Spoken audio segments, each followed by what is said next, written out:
EAGLES, Eagles.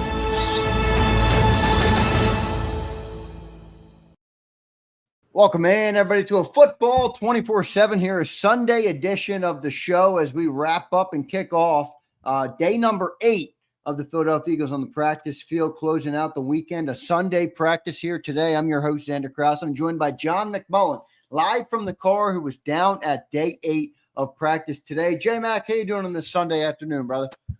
Hanging in. Long couple of days. Yeah, no doubt. I saw yesterday, John, real quick before we get into the football, I saw yesterday you were at the WWE SummerSlam at MetLife. Are you heading back to MetLife tonight or what?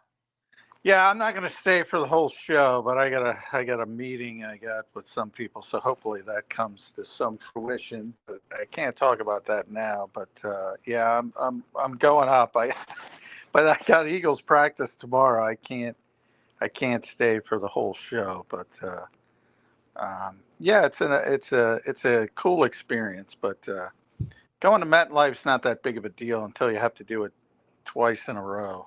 Then it becomes a big deal. That North Jersey traffic, Johnny Mac, is no joke. All right, when you get up there, it just feels like New York right away once you get up there. All right, John, let's get into it, man. Day 8 today. I read your recap on Sports Illustrated. I was shaking and baking, so didn't have a chance to follow everything as it came. But another big day for the defense, and you put it, the defensive backup. So we'll talk a little bit about that before we do it. Let's talk some injuries, John. Devontae Smith returned to the field, but A.J. Brown hit the injury report. What do you know, and what do we know about the injuries right now after day 8 of training camp? Yeah, I mean, A.J., he left Friday's practice. I'm trying to figure out what day it is. Friday's practice, left team drills probably about halfway through. So we're all trying to figure out, was it just, rep management, or did he tweak something? And he did tweak a hamstring. So they're going to be very, very cautious with A.J. Brown. Same thing with Devontae Smith, who had missed a number of practices with back tightness. All of a sudden, he's back. He one of them to be representative of the offense. A little tag, a little bit of attacking. One steps out, one steps in. And Devontae looked great. He was limited. He wasn't a full participant, so it's kind of a backup day as a whole, I would say. A lot of reps for the backups. A lot of first things. Yeah, Matt Pryor at one point got a rep at right guard. Not many, but that's the first team rep I've seen anybody other than Tyler Steen take. So a lot of rotating today. One specific series, Vic Fangio was rotating his first team defense with his second team defense and his third team from play to play. Wow. Which was the first time that happened this year in the same drive. So is that just to get everybody reps in a hurry up situation in case it's ever needed? You have basically everybody run through it so they've experienced it. I don't know. Next time I talk to Vic, I'll ask him. I forget who's talking tomorrow. I have to look it up. But today was Patullo, right? Kevin Patullo? Yeah. So it should be. But Nick, it might be. They might change it because Nick was sick last time he was supposed to talk. On Friday, yeah, Nick didn't speak. So they may flip a little bit, but and obviously the preseason game's coming up this week. You got the first game playing Bengals. So it's just one of those things. But you go through those questions as it gets closer to game time. Yep, no doubt about it. So they're just rotating. Remember, those backups are the ones that are going to get most of the time in these games. So that's probably part of it as well. Yeah, good stuff there. John, any concern on these injuries, or do you think it's kind of just, early in training camp? And I don't know, do the Eagles make up some of these things to give these guys some rest? I think it would be fair to maybe assume that to some degree. I don't want to overstate it, but any concern from you on some of these injuries? I mean, we have had a lot of good, some of our best players have missed some of these practices early. I don't recall last year, the couple years prior, how it went in camp, but it feels like there's more missing this year. Maybe I'm off base with that. Any concern from you on this? No, I don't think it's any different. You can use maintenance day if you want to say maintenance day. You don't have to make up injuries. So, I mean, AJ's the kind of guy who's going to practice no matter what. So, Right. he's definitely tweaked his hamstring. So, but there's certain I mean, they'll manage reps in practice. They'll take Lane out and they'll put Matt Pryor in or Darian Kennard in, and occasionally Brett Toth got a couple snaps at left tackle for Jordan Mailata. So they'll do that in practice to sort of lighten the load on some veteran guys. But no, I mean, you don't have to do that. The only time you have to do that is because you don't have to practice anybody. Right.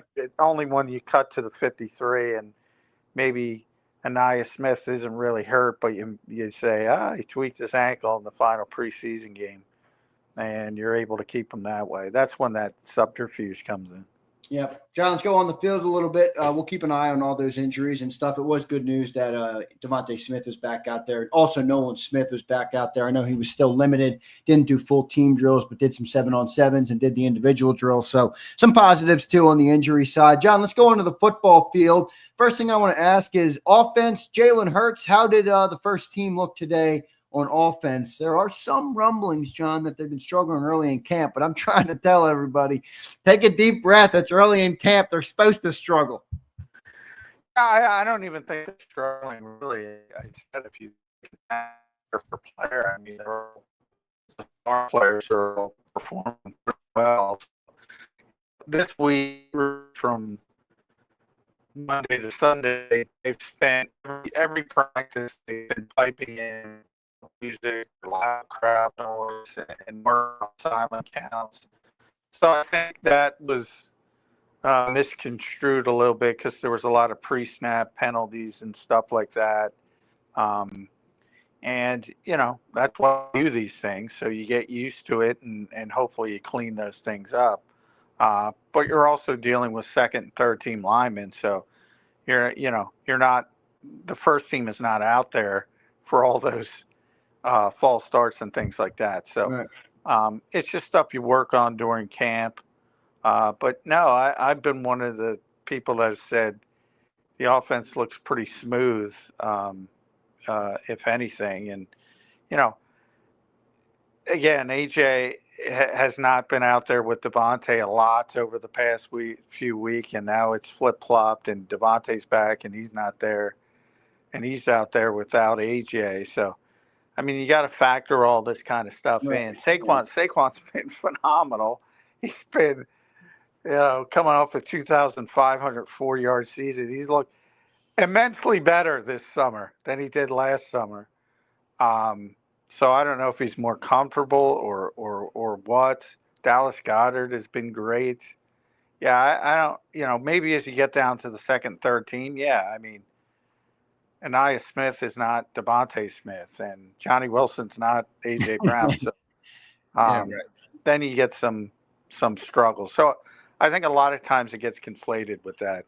Yeah, good stuff there, John. Anything stick out on the offensive side? We're going to talk about those defensive battles in a second. You mentioned first rep for somebody else at right guard. It was Matt Pryor. Always good to hear that. But I think Steen is not won the job, but kind of maybe is, certainly in the driver's seat for that job. Any other notes worthy to tell the people, John, on the offensive side of the ball today? The offense is pretty structured, as you know. There's not nearly as much as what's going on the defensive side of the ball, which just keeps getting more question marks, I think, than less question marks. So, I mean, from that standpoint, you talk about some of the backup positions, and, I thought Elijah Cooks took a step back today. Again, he had a 4 sort of play matchup with Eli Ricks, and he came up 0 for 4. Now, it wasn't all his fault. He was open on a timing route, and Tanner McKee left it a little bit behind, and that enabled Eli to get back into play and break it up. And there was another one in the red zone. It was Elijah Cooks versus Eli Ricks for 3 consecutive plays in the red zone, and they were 3 incompletions, and 2 of them, you know, Cooks had a chance to come up with 1, but he wasn't able to. So Eli did a really good job today. Some of them were on the quarterback, but anytime you're a defensive back and you go 4 for 4, and that's what Eli was able to do today. So he's creating a little bit of buzz, I think, over the past couple days. Elijah Cooks kind of took a step back. And yeah, the backup receivers haven't looked great, but part of that is, again, I think when you measure them against AJ and Devontae, it kind of looks bad. Yeah, good stuff there. John, let's move over to the defensive side of the ball. We'll go to those position battles that everybody's so focused on here in camp. Cornerback, John, what's the update? Looks like Adoree Jackson got the first reps again, and we've talked about this extensively, where the first rep is very overrated, but it is still our way of keeping score. So Adoree jumps to a 5-3 lead through 8 practices of who got the first rep with the first team. What'd you see from the cornerback battle today between Adoree, Ringo, Ricks, and anybody else you want to throw in there? Yeah, I thought, as I mentioned, the backup defensive backs, I think it was more their day. Adoree and Keeley, Keeley had a nice rep where it got matched up with Dallas Goedert, and he should. He's a corner against a tight end, and he had really good coverage. Jahan Dotson had Adoree beat for what would have been about a 60-yard touchdown. And Jalen Hurts kind of just overthrew it by a tad. So I think you're not going to hear a lot about that. But I bring that up because Vic said, sometimes it's not about the splash plays. It's about, what's going on away from the ball or what's going on when they're, and he got beat. So it's like, well, it wasn't bad play because it didn't connect for the offense, but it could have. And that's the stuff that Vic's going to take into the conversation more than people waiting for big plays or splash plays or things like that. Right. So not a lot of movement, I would say, at the corners, the starting corners. But, Ricks, I mentioned Tristan McCullum at safety had a pass breakup. Andre Sam had a pass breakup. A lot of work for the backups today. And Drew Makuba was back in a limited fashion, but he's getting closer. He's still not working in team drills. And he talked after practice, and we asked him if he plans to play Thursday, but obviously he has no idea and when he can be cleared. But yeah, he's got to get back on there. They tried a Hail Mary situational period with Dorian Thompson-Robinson. Reed Blankenship did exactly what you're supposed to do. He didn't ask for trying to intercept it. He just batted to the so situational lack of work. And it's probably, with what's upcoming, not only the game against Cincinnati, but you got joint practice against Cleveland. Producing joint practice is where all the stuff, all the work, and you'll see that getting better thing. All right, Johnny Mac, cutting out just a little bit, so I might have you go back to that just a second. But I do have a question here, John. I want you to try for a second. All right, turn off the reporter McMullen and put on the opinion McMullen. We're 8 practices deep. Does either Adoree Jackson or Keely Ringo, from the eye test, just the McMullen eye test, does one of them look like they belong on the field more than the other? Is it close? Like anything there that you're like, Adoree might be getting all the reps, but he doesn't look like he's as good. Anything there in the eye test, John, that you're seeing between those guys through 8 practices? Well, I think both are NFL players. I don't think that's a situation where they don't belong on the field. But I do think Kaylee has a higher ceiling. I think that's fair to say. But right. I think Adoree is probably better prepared to play tomorrow. Whether that is the same on whatever it is, when Dallas is set to come here, whatever the date is, I don't know. There's still plenty of time. It's only August 3rd. So you have essentially a whole month to figure things out. But that's how I would describe it. They're both NFL players, and they're both going to be here, and they're both going to be a part of this team. Um, I would feel more comfortable with Adoree Jackson right now. Um, and we'll see where Vic goes. But if Keeley starts to, because the thing about Keeley, I pretty explained, he's there, he's in coverage, he's in a position to make a play, and to me, he's struggling to find the football early enough. He's trying, and that was part of the problem with Quinyon Mitchell when it came to ball skills. And Slay's talked about this a lot, about how the white stripe on the college ball is so much easier to see than it is in the NFL. Little things like that people don't even like. Cornerbacks, often as soon as they turn their head, the football's there. So you often have to pick it up in a split second. So it's not as easy as some may make it out to be. And right now, I think Keeley's, that's not the strength of his game. Right. But he's in a position, and that to me is positive. To me, if you're getting beaten in coverage, that's not positive. If you're there and A.J. Brown or even Elijah Cooks makes a contested catch on you because they're big and they're physical, all right, you can live with that, Right. and hopefully try to improve, picking up the ball. And Quinyon's talked about that a lot. They use this device, this has colors, and you throw it in the air, and one of the trainers yells out green or blue, and you have to grab that color. Right. So they try to work on stuff like that, believe it or not. Yeah, we'll see who wins the job. Good insight there from Johnny Mac. John, let's go to that safety battle. Makuba, Brown. What did you see today? Anybody starting to stand out? Is Makuba fully back? What's the update on the safety battle through 8 practices? Yeah, Makuba's still not back doing team drills, so it's not been a battle over the past 3-4 practices, whatever. Do you think this is lessening his chances, John, or still too early to say that? Well, yeah, it's definitely lessening for week 1. Again, I'm not as focused on I know a lot of people. Yeah, no, it's literally for week 1. That's basically it. Yeah. Yeah, exactly. For week 1, yeah, he might have a tough time getting on the field, and the longer it lingers, we already saw it last year with Cooper. Yes, it's going to have an impact on him feeling comfortable enough, Vic feeling comfortable enough to have him on the field early. But I just don't think that's that big of a deal. And he is back already in a limited fashion. He's working in individual drills now. So he should be back. He might be back tomorrow.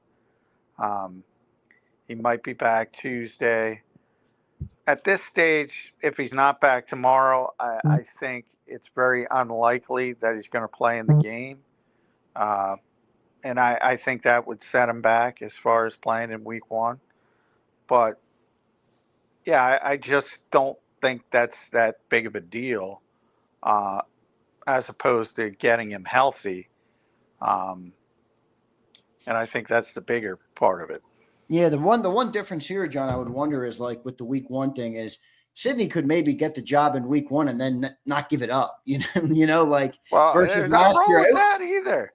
I mean, if you earn, I always say that's the luxury of playing time. Right. If you play and you play well, generally people aren't going to take you off the field. Exactly. That's not a bad thing at all. I mean, it's okay to want to have the vision of I want this player to play, but if the other guy plays better, right, he should be on the field. And that's the way Vic operates. Right. The vision isn't about a specific player. It's about the way the whole defense comes together. And if one guy's giving you what you need, shit, who cares what the name on the back of the jersey is? Exactly. And that's the way Vic will play it. So, and that goes for Trott or Campbell or Sidney Brown or anybody else. if they get an opportunity to play and they play well, nobody's going to take you off the field. Yep, no doubt. John, last question here, and then we'll get to some of our super chats today on this Sunday, and then I'll let you run. Linebackers, John, what'd you see today? Is Jahad Campbell continuing to impress? What did you see from the linebacking unit today? Yeah, I think, Campbell impresses going straight ahead at this stage because he's so big and long and athletic. And every once in a while, some struggles in coverage and some struggles. He's gotten very few reps, but the reps he has gotten as an edge rusher have been kind of a struggle. So, young player. I don't think there's anything wrong with it. He's growing.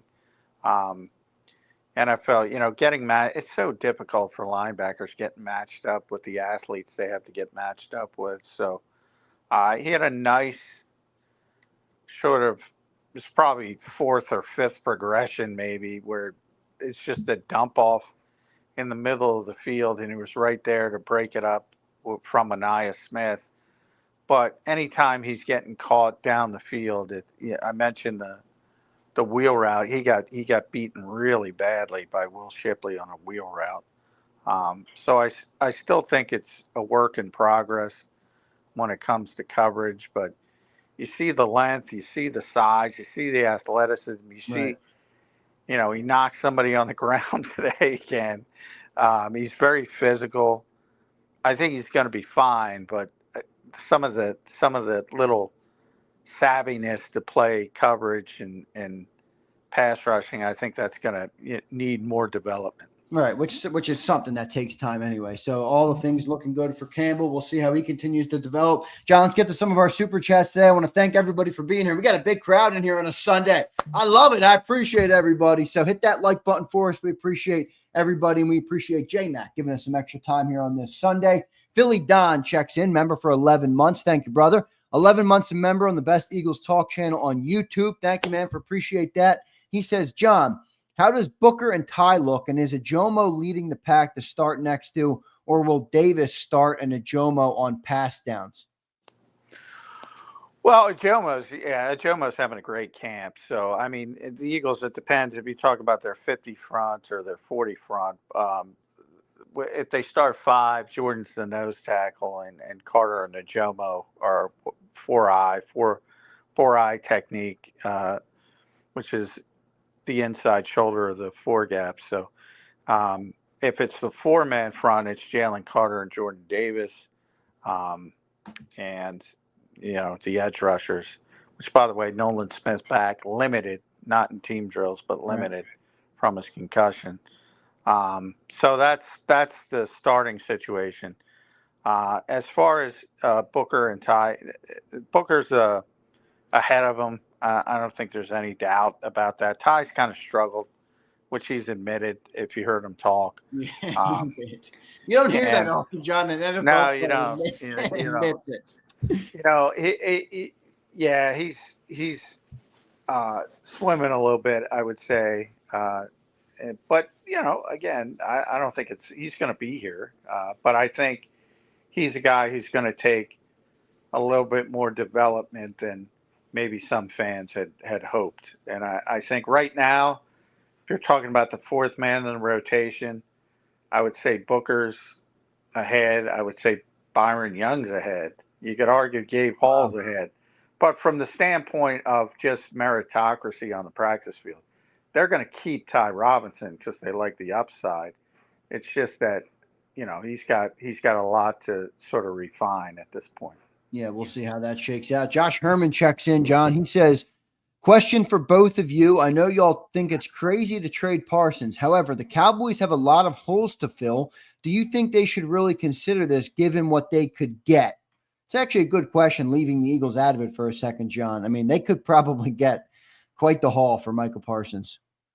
Yeah, I don't think they would get the haul that people realize because the team trading for him has to pay him $40 million. So I think part of that is missed a lot of times when people start talking about trades. So that'll cut down. And it's Jerry's at least already the one though, right? At least the one and a mid-round pick, probably. Yeah, at least, yeah. Still, that's not nearly enough for Michael Parsons. But Jerry's already on record. He's already said, don't worry about it, Cowboy fans. And this is what he does. He does it every year. He's going to end up paying Micah said, next year $48 million, John. That's what he's going to do. Rinse and repeat. He does the same thing every year. He's more concerned about keeping the Cowboys in the headlines than anything else.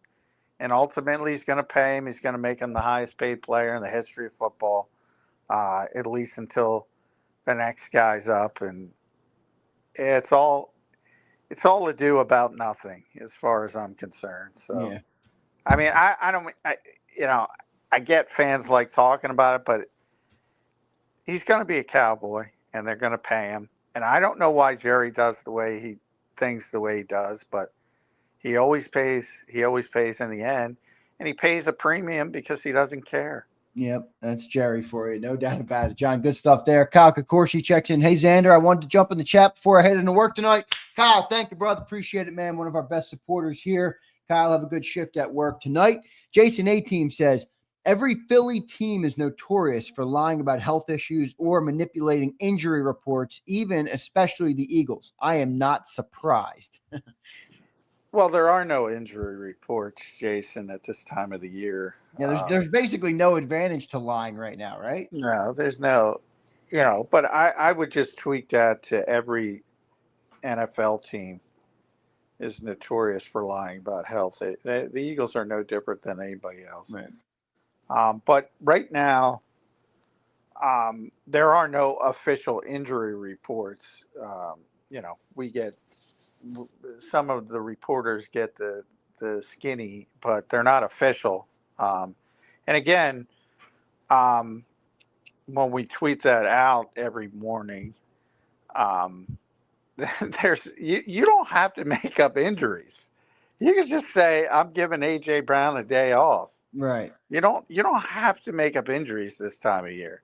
So yeah, it's not manipulating injury reports. There are no injury reports. We'll see how it shakes out. John, last super chat here comes from JD3. All right, this is if you can remember, John, this is our Harrison Bryant fan. And I think Harrison Bryant made a play today, but here's his super chat. $10. Thank you, brother. He did, but it should have got called back. They called a false start. Yeah, I read it in your article. Nick wanted to run the 2-point conversion, so he overruled the official. He overruled it. Harrison Bryant makes a play. It wasn't Harrison's fault. He caught the pass. He didn't false start. It wasn't his fault. Right. But it was being called back, and Nick said, "No, we'll count it," and because they wanted to run the 2-point conversion. Yeah, a little bit of Nick overruling right there. Love it. JD3 John says, J-Mac, I waited 12 years. I chanted Punk the whole time. I can't even pretend to care about Harrison Bryant today. Triple H gave me my wish and smashed it in my face. Yeah, well, I'm sure CM Punk fans aren't happy, but he did get the win. I can tell you the people who were there were thrilled. It was very entertaining, and Seth Rollins cashed in the Money in the Bank, the ruse of the century.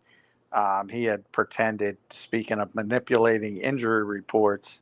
And by the way, I got to say Godspeed to Seth Rollins, because he supposedly hurt his knee on I believe July 12th, and he's been wearing crutches he's been on crutches that entire time. He's wearing this giant knee brace, and he even went down to Alabama and the Dr. Andrews clinic, and he did the whole 9 yards, and the whole thing was a ruse to set this up.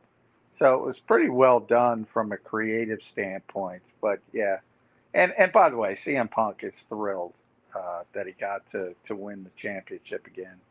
And he'll get it again at some point. It's a story. It's a soap opera for men. Right. If you're upset one day, you'll be happy. But it was really well done, and it was a good story. And Triple H deserves a tip of the cap because it was very, very well done. Yep, good stuff there. Johnny Mac, before I let you run, you're heading up tonight to MetLife again for day 2 of SummerSlam. Anything that the WWE fans in the chat need to know about tonight, or Johnny Mac opinion or projection or anything you want to give the people about today's that you will be at as well? Yeah, well, I don't. John Cena and Cody Rhodes is the main event tonight. Okay. See, I didn't know. I'm not. I haven't been following, so I'm not sure what it is. Cody's most people think Cody's going to win the title back. They did, and I haven't seen. So I'm, because of camp, I haven't been able to watch many of the programs. I got a feeling because of what they did last night with the swerve, I got a feeling they're going to swerve again and keep it on Cena, but that's just my speculation, no inside knowledge. Last night I knew CM Punk was winning, but I did not know about the cash in. So they did a nice job keeping that under wraps. All right, good stuff. Johnny Mac, great show today, brother. Appreciate you doing it. We'll talk to you tomorrow. Oh, by the way, it's Birds 365. Are we going to be in the morning tomorrow, or the birds are practice? So we're going to be a night show tomorrow, right? Oh, yeah, they're practicing. We'll be nights. So hopefully Xfinity's got their ducks in a row. Well, we at least know the phone is a backup. The phone worked great on Friday night. I know people want to see your beautiful face, John McMullen, but if they can't, we'll be able to make them. They'll probably say, "Hey, keep that." Whichever way, you'll get to hear me for 2 hours. Yeah, good stuff. All right, Johnny Mac, thank you, brother. Drive safe tonight. Get through that traffic the best you can, and we'll talk to you tomorrow. All right, man. All right, sounds good. Thanks, everybody. All right, thanks, J-Mac. There's Johnny Mac joining us right here on a special Sunday edition of Football 24/7. Great stuff from Johnny Mac. I know he was kicking a little in and out, and I got the people in the chat crying. Listen, guys, when you're on the highway, you ever been on the highway and you're on a phone call with somebody and it's like, oh, wait a second, I'm in a dead zone or I'm not in a dead zone. The phone goes in and out. All right, he spoke for 32 minutes. I think 28 of the minutes were non-robotic. Take your tears and wipe them, you grown men. All right, come on, everybody. So good stuff today. Day number 8, though, in the books, man. Day number 8 in the books. We'll have another big week coming up. First preseason game Thursday. Who's ready? Who's ready? A little Sunday fun day, Jason. I love it. I didn't expect to be talking to you all today because John told me he was going to SummerSlam, so he didn't think he was going to be able to do the show. And I texted him like, John, we got to get 20 minutes. I kept him for 30, as I always do. He knows that by now. I always text him, John, 15 to 20 minutes. Boom. And then I keep him 30. That's always how it goes. But great breakdown of practice today. Seems like a big backup day today. Nothing big, nothing breaking or anything like that from today's practice. Kind of business as usual. It was a yellow practice, so it wasn't like a full throttle type of practice is what that means, basically. And a lot of good stuff here today. A lot of good stuff today, and offense still doing all right. And the battles, Adoree Jackson, got the first team rep again over Ringo. So we'll continue to monitor that battle. We'll be covering it all off season long. All right. And we're getting really close. I want to say we're like 32 days away from the Philadelphia Eagles taking on the Dallas Cowboys. All right. Abe, I'm probably doing something, dude. I'm definitely doing something. I'm not going to keep it in the dark, but I don't think I'm doing full pre and post game. I'm not going to have Cilio Cilio wants to be paid. He wants to be paid an arm and a leg, and I'm not going to do that for doing it in the preseason. Business has got to be business. So unfortunately, I can't give you Cilio for the preseason, but we'll have some content. Me and Johnny Mac will be live with you guys. So we'll see how it all shakes out. But overall, pretty good stuff. It's good to talk to you guys on a weekend. We're going to be talking a lot on the weekends once the season comes because the Eagles, most of their games are on the weekends. So, during the offseason, it's kind of a Monday to Friday shindig, But now we're going to have some weekend content as well. I appreciate, man, each and every one of you for being here. Whenever we go live, you guys show up, man. So it's pretty cool. It's pretty awesome. The group that we have here, the viewership that we have, and I appreciate each and every one of you for being here, for supporting, for liking, sharing, subscribing. And then the super chats today, thank you all, man. I appreciate that very much. We got about 5 of you guys. So thank you, man, on a Sunday edition of the show. That's going to do it. I'm not going to stay here long. I was doing some I saw some of you guys talking about a car show today. Cody K, I think that was you.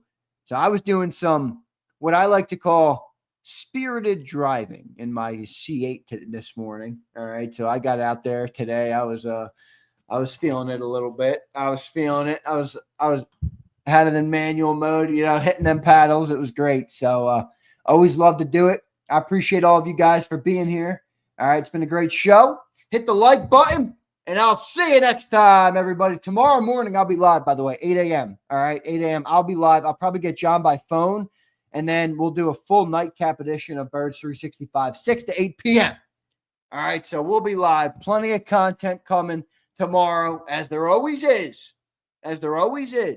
on JAKIB Sports. So thank you for liking, sharing, subscribing, and I'll see you guys next time in the morning tomorrow on a special Football 24/7 edition.